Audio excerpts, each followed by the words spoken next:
Welcome back, friends and family. Matty Motorcycle here, doing our first update on our 2015 NB Agusta F3 675 track build. Here's what we did.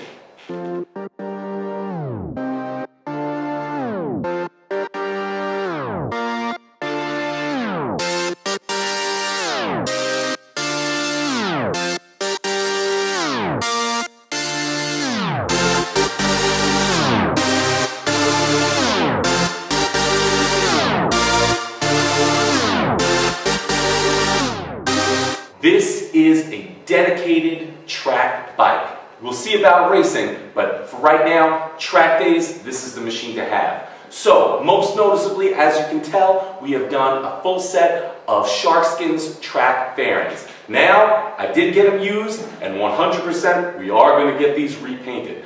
That's the next step after this. But step one, for testing purposes in the middle of the winter, we definitely did just your basic coating. Pop my number on the front, number 86. Watch out, because it's coming for you. Next thing, the braking system. Not that the brakes were bad at all, but the master cylinder was super squishy. So what we did was we fit on this a Brembo RCS 19 master cylinder. Changed the whole feel of this machine. We still have our big Brembo monoblocks at the bottom. It comes with the steel braided brake lines. So the only thing we had to adjust was this master cylinder. Next thing, fork inserts. What we did was we inserted K-Tech 1.0 springs into the front. Like I had said before, I'm considerably over 200 pounds, so the braking forces on the front end of this motorcycle were substantial, making it very important to put some stiffer springs in the front, so it's a whole lot easier for me to stop, turn, and maneuver this machine. Not that it was bad to begin with, but it's a whole different world now. Moving on. We do have rear sets. They aren't on the bike right now because something was going on with the shift linkage. We're going to get to that because we still have to do the tune on this motorcycle, so there's no point in changing the shift linkage until we can add the tune. It's still the stock exhaust, the stock engine tune, which is fine at the higher rev ranges, but for the low and middle, definitely leaves something to be wanted.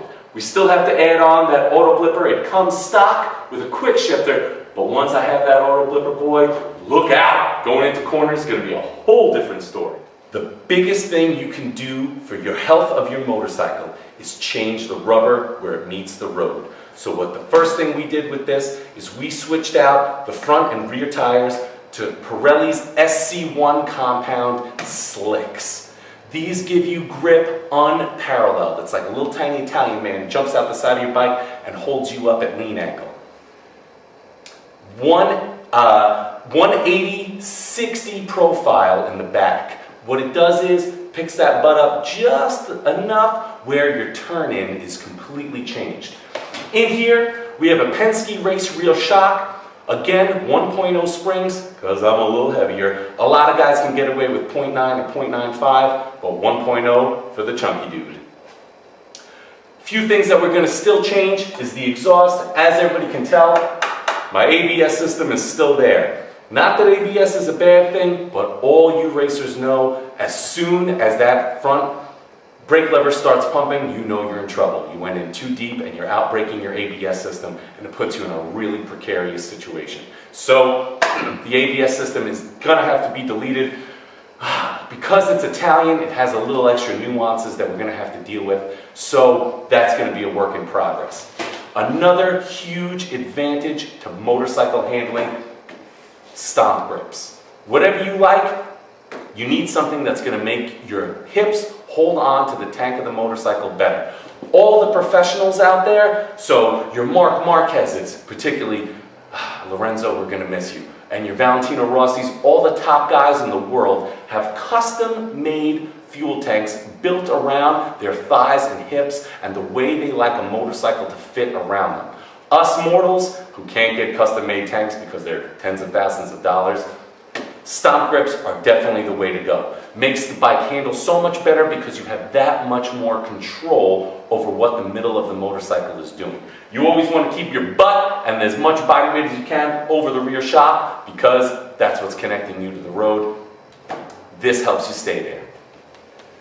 My seat, I use a half slippery seat. So it's got enough slide so I can bounce my butt side to side going into corners, but it's also tacky enough that when I have my happy place, I don't go slipping and sliding off the rest of the bike. Stickiness here, everything else should be slick and maneuverable. We also added on some clip-ons to the front, just changing the angle of the handlebars. A little bit wider is how I'm most comfortable, gives me that little bit extra leverage about steering into corners. I do have a quarter-turn throttle built into the machine, just gives me full power with a half a twist of a wrist, rather than having to twist, re-grip, and twist again. Just make sure, because I ran into this problem, you screw it back in all the way, because what happened to me is I was pulling onto the main straight at Barb Motorsports Park, right about to pass a good buddy of mine. It would have been so fun. And it came loose, so I started twisting it and twisting it and twisting it, till I realized I wasn't just twisting the throttle, I was twisting the whole bar. Whoops, kind of ran over that first turn. But I didn't die, and the bike was fine, just kind of rolled into the gravel and got yelled at. Happens. Everybody out there, on a personal note for a second, as this is my personal bike, I feel it's appropriate. I am a huge race fan. Moto America, Moto GP, World Superbike, British Superbike, I love it all, I watch it all, I'm a fan of it all. Now, my friends at MV Agusta, you make an amazing, amazing machine. This bike should be a world champion all over every time it's in a race series, this should be the winner, okay? But the race and rider support is so minimal. I called the importer of MV Agustas to the United States here in the Northeast, and all he could say to me was, I'm sorry, I can't help you. I'm sorry, we don't offer that. I'm sorry, I can't even give you direction over the phone on who you could call for certain pieces. Like I said, tuning this bike is a little tricky. The ABS system, it's a little tricky to work with. Even the dashboard, mine still says kilometers on it. I can't figure out how to make it go to miles per hour, and he offered me no help. Now, I'm not saying he's not doing his job, and I'm not saying that he's not doing everything he's supposed to do for what he is doing, importing motorcycles. All I'm saying is, I knew he knew the answers, he could have at least sent me in a good direction. So, MV, I'm a fan of your machines, I'm a fan of the way they look, the way they handle, and the way they perform. I would love a little bit more rider support, and in general, I would love more racer support from some of the major manufacturers. Yamaha, I gotta say, I tip my hat to you. You guys make a great product and you support it all over. The guys who run the Yamaha demo team, personal friends of mine. I've tried out the full range of motorcycles, and this coming summer, when we're out at the racetrack, we're gonna review them all, because they are wonderful. All I'm saying is, I would sure love a Suzuki truck, a Ducati truck, an MV Agusta truck at the racetrack with all of us, because I know Yamahas are flying off the shelves, and it's because of the support they give to their riders and racers. So friends, on that note, Matty Motorcycle here. Please stay tuned for the next phase of building on my MV Agusta F3 675 track bike, and stay tuned for many, many more reviews coming in the future.